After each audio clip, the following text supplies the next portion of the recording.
It's time to get the inside info on BYU with Cougar insider Mitch Harper of KSLSports.com on 97.5, the KSL Sports Zone. Trajan Wealth brings you this portion of the program, TRAJAN Wealth.com. That's TrajanWealth.com for all your trusted local needs in retirement. It happened during the first segment of our show. We were actually having the discussion, Mitch Harper, about LJ Martin, and we were all like, well, I'd go to the NFL. I mean, you got to jump in when you have the chance. And then at the same time, we all had the same discussion of, yeah, but you'll actually probably get paid more if you stay in college football these days. And then, certainly enough, in that first segment in our 3 o'clock hour, LJ Martin coming back. How shocked were you to see that news? Not shocked at all. LJ Martin was leaning this way for some time, but it was just, kind of going over all the options for him and gathering as much information, but he runs it back. And I think also, too, the fact that he had surgery on his shoulder last month kind of, indicated a little bit that he was going to potentially come back, because when you're recovering from surgery, it's not the ideal time to navigate the combine, the NFL process. Whereas at BYU, if you need to take spring LJ Martin, if you need to take that off, take it off. Be ready for the battles in the fall. And now he has the chance to really become the all-time best running back in BYU football history. You look at what LJ's accomplished, in 3 years, it's been all in the Big 12. 3-time leading rusher at BYU. He has a chance to do it 4 consecutive years.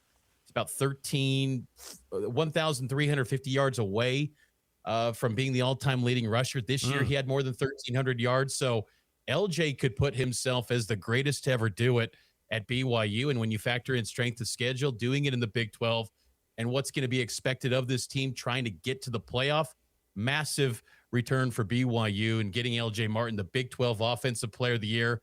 It's a big-time addition for the Cougars. LJ Martin was the biggest one, but you look at everybody else that's coming back, and it's crazy how good BYU is going to look on paper. We just talked to Shayan Jayaraja, and he said that it looks like BYU and Texas Tech are probably the teams to beat in the Big 12 next year. How have they been able to retain all these guys? Because you look around everywhere else, and it just feels like, it's so many key players for so many different teams have jumped in the portal. How's BYU been able to avoid that? A couple things. They like playing for Kalani Sitake. One, they talk so much every week during a season about the culture. Well, that's showing itself right now, and that's why it was so critical to retain Kalani Sitake when people were wondering, well, if should they let Kalani just go and hire Jay Hill? No, Kalani Sitake is BYU football, and you're seeing that with the amount of retention that he's getting back. And then also the enhanced NIL resources and BYU's commitment in rev share it creates an opportunity where these guys are going to make some nice money. They're playing at BYU in a power conference, and yes, the Big 12 gets viewed as inferior to the Big 10 and SEC. I tend to sometimes disagree with that, but the level of commitment, BYU's looking to take another swing at this thing, and I think that plays a big role too. But, you see last night at the BYU basketball game, before the players take the court, they're all together and they're throwing down Pop-Tarts, eating. They just seem like they enjoy being around each other. And it's January and all the feel-goods. Everyone's locking into their new deals, getting ready for winter conditioning, which tends to be the toughest point of the calendar for these football teams. But I think it's a group that likes being, playing and building together. And they're retaining a lot. And I think there's a feeling of unfinished business.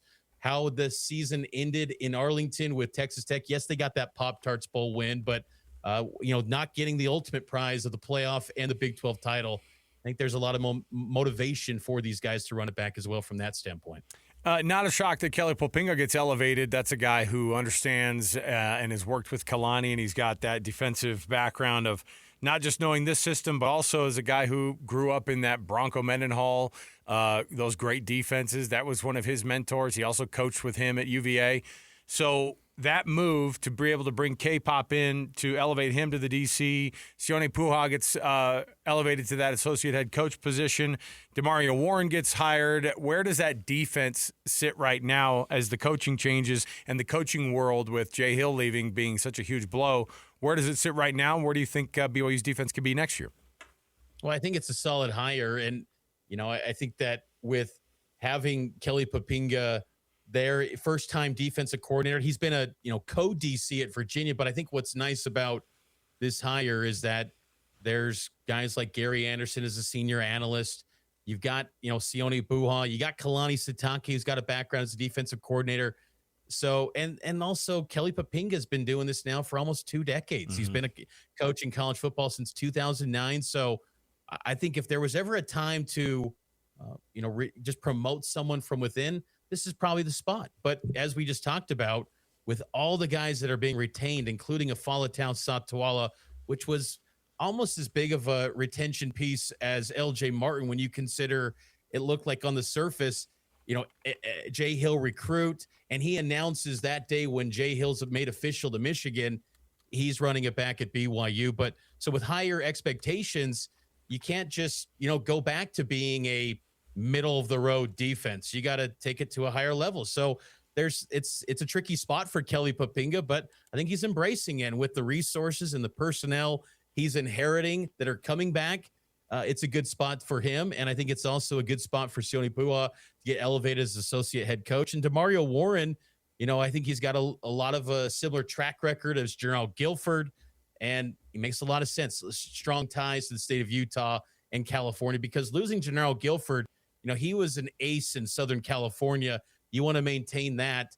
And I think Demario Warren can help with that on the recruiting front. So I think it's a pretty solid staff so far for K-Pop and Kalani Sitake ultimately. How important is the transfer portal now that they've got all these guys coming back? Where are they going to be looking as far as positions? What's the latest on the portal for BYU?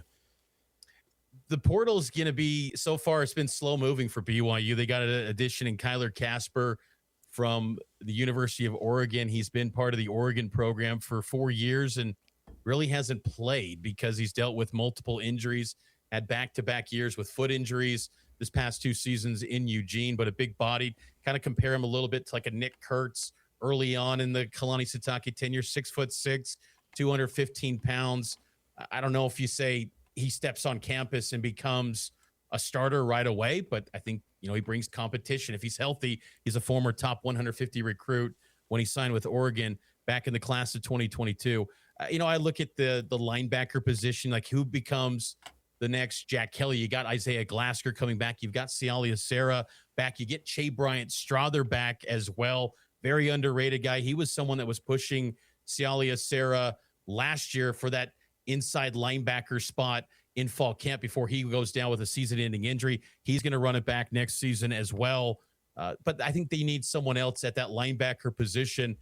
Cade Ula-Ave from, former Mountain Ridge product at Cal. He'd be someone that you kind of look at and say would make a lot of sense there. But BYU tends to go with players that they have, a previous relationship with or have some strong ties to when it comes to the portal. Roster retention is a huge deal for BYU, and they've hit that out of the park. And to your point, JJ, I think now if you just kind of pair it up with some strong portal additions, this could be a really impressive squad and maybe a team that you could be talking about maybe top 10 preseason AP ranking next year. And I think another spot too that they've got to attack in the portal is tight end. And you lose Carson Ryan. Outside of him, there wasn't much to write home about with that group as far as receiving piece goes. Walker Lyons is out there in the portal. So many connections to BYU. His brother, of course, left for a mission this week. He's expected to be back. Walker Lyons expected to be back in 2027. Walker Lyons has 2 years of eligibility remaining. He could have the chance to play with his brother at BYU if he did end up coming to BYU. So that's another area position to watch in the portal activity for BYU.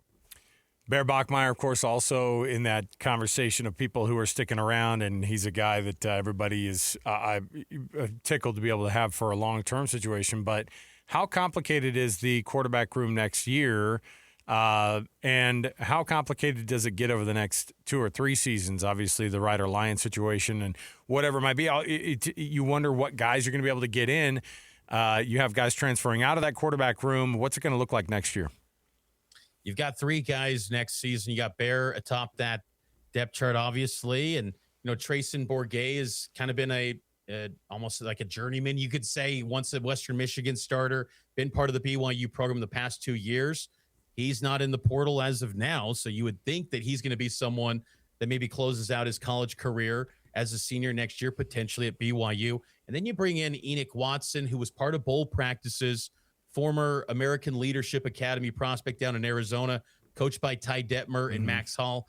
I got the chance to see Enoch during, the fall semester. He returned to campus and really impressive athlete. I mean, great arm talent is Enoch Watson. BYU has no shortage of talented quarterbacks, and that's a good thing. I mean, Kalani Sitake talked years ago about how he wants to rebuild the quarterback factory at BYU. I kind of feel like with what they've been doing the last really since Zach Wilson, it has been a bit of a factory for BYU, and whoever's there, and the competition is going to be great after 2026. You just keep the machine going. And when Ryder Lyons arrives, he joins the mix. Like it's a good situation to be in for BYU. But Bear Bachmeier returning is a big deal. I almost kind of thought that his announcement of running it back was kind of anticlimactic, just because does he really need to announce that he's only a sophomore? He's not dealing with NFL decisions like LJ Martin, but I get it. People think everyone is just basically going into the portal in this day and age. So he probably wants to just tell everyone, hey, I'm coming back. Please stop asking me if I'm coming back. And Bear's got a chance to, I'm curious to see what growth he makes in his BYU career in games where LJ was absent. The Iowa State game, the Pop-Tarts Bowl, he goes off for 300 in the air in each of those games. And then when he's healthy, he can run the football like he's a legit RB2 in the backfield. So Bear's a unique talent. I'm curious to see what growth he makes with a full offseason too. Last year he arrived in June. Let's see what he can become with being part of the BYU program from winter conditioning all the way to the start of the season. The only key starter that we haven't heard post something on social media, I'm all in or I'm back, is Evan Johnson. What are you hearing there? Yeah, Evan Johnson is going to be someone to really kind of monitor, because I think he's important. He was someone that was, as a recruit, just an under the radar 2-star, maybe even a not rated prospect coming out of California. And, General Guilford identified him. He was a 10-4 100-meter guy coming out of Pebble Beach, California. And he's evolved as, I think, one of the better cornerbacks in the Big 12, 5 interceptions this season.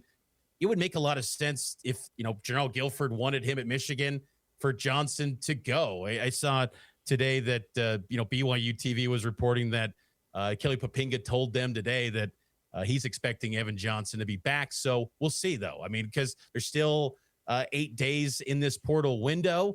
No formal announcement. I didn't see him with the team last night at the Marriott Center. That was a group of players that were pretty much making it official. They were running it back for the 2026 season, paired with some other seniors who just wrapped up their eligibility. But Evan Johnson would be huge. I think with the cornerback position, though, with BYU, they do bring back Trey Alexander, who was a guy that was recruited, heavily by Kelly Poppinga. So no surprise that he was one of the early run it back announcements for BYU. But you've also got, Jonathan Cabella, a nickelback who's coming back. Cannon DeVries is going to be one to watch, a local kid, Weber High School. Jordan Chris, Justice Braithwaite, a true freshman. But that's a spot, too, where probably be well served to get another cornerback or two in there from the portal. But, yes, Evan Johnson is one that's a top priority to retain his services, because he's become a really elite cornerback for BYU in that secondary. Not often you get to talk about a top 10 basketball team here in the state of Utah, and BYU's been hanging around that number all season long, and the number 9 Cougs yesterday absolutely putting a thumping on Danny Hurley's or Bobby Hurley. Yeah, it's Bobby Hurley, right? Yeah, yeah. Bobby Hurley's ASU Sun Devils, and it was embarrassing for them. But 81 points between Richie Saunders, Rob Wright III, and A.J. DeBonsa. Where is this team right now? Is there a couple games into league play? They've gotten a lot better in Big 12 play. When they closed out non-conference, they were having issues with slow starts, regardless of the opponent, whether it was Delaware, Eastern Washington, or, Clemson. It didn't matter. They were always starting slow. In Big 12 play, they've kind of erased that so far. And it's been a little bit of a light schedule to open up Big 12 play. I think they faced 2 teams in Kansas State and Arizona State that I would expect are probably going to be in the bottom 6 spots in the deepest conference in America. And these are two talented teams still that you beat. I mean, there were guys on that Arizona State team, 7'1", 6'11", 6'10", huge front court, and you didn't have Keba Keita, and you still just completely dominated that team. This is a great BYU team. And it's kind of surprising too, how despite being in the top 10 from the preseason poll to now, people are still kind of just sleeping on this BYU team. And I'm sure Kevin Young and this squad like that. It's not like football where you need to almost win the perception battle. We see the daily metrics. BYU is in the thick of everything that they want to accomplish this season. But I think what's been impressive is that this big three of sorts with AJ and Rob Wright and Richie Saunders, they can just dominate games and completely outscore an opponent. I think what's been impressive too is that three-point shot, when it's falling like it did last night, they knocked down 45% of their threes for only the fourth time this season.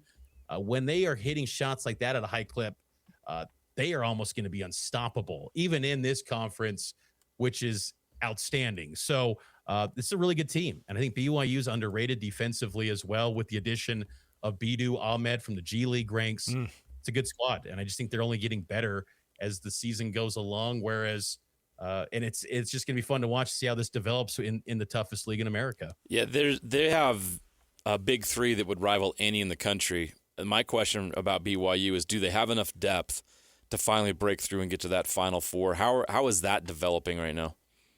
The front court, it feels like because of Abdullah Bidu Ahmed, they call him Bidu on the team, his nickname. But the addition of him feels like the front court is in a great position. Now, the guard line, that's still, I don't know if you have anyone that you can consistently count on that bench. But the front court, though, with Ahmed there, because you still have Hadim Boop, who's a redshirt freshman, who's given some nice contributions off the bench, and it was a second five-man yesterday in the win over Arizona State. I think BYU feels pretty good about that front court. It's the other spots. If you got to make sure Rob Wright, AJ, Richie stay healthy, because the second unit to try to replace those guys, that's a big drop off. But after Keita, you feel really good about where BYU's at in the front court there. So that's still a little bit of a to be determined as the level of competition continues to increase when you get kind of into the heart of Big 12 play. Mitch Harper, he's our BYU insider for KSLSports.com.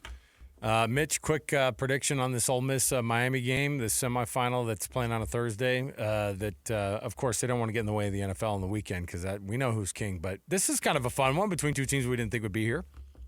Oh, yeah, I'm excited. I'm going with the Canes, Hurricanes, Miami. I'll go with them. I mean, once I had them number one in the country in the Football Writers Association poll that I'm part of. I've believed in their talent, but I kind of faded them after they lost to SMU, but they're bouncing back. That defense how they played against Ohio State defensively, I think if that shows up again, I think they'll crush Ole Miss if that defense plays the way they did against Ohio State. So I'm going to go with the U. Mitch, thanks for being with us, man. We'll talk with you again. As always, thanks for being a part of this show. We love having you on. You bet. Guys, take care. Thanks, Mitch. Nobody better than Mitch Harper covering this team in this market.